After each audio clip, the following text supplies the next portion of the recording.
నీ పొగరు క్యాల్కులేట్ చేసే మనుషుల్ని తీసుకొచ్చాను. నా పొగరు క్యాల్కులేట్ చేయడానికి నువ్వెవడివి బే? దానికి నా పొగరు ఒప్పుకోవాలి కదా.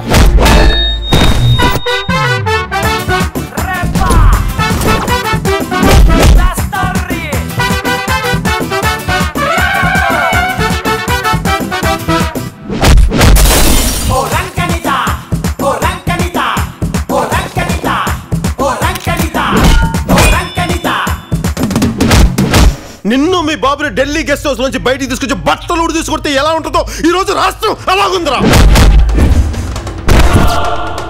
రాయ్, ఉంచుకోవడానికి ఉయ్యాలోగడానికి మీడియా ఎవరికి ఉంపుడుగెత్తే కాదు.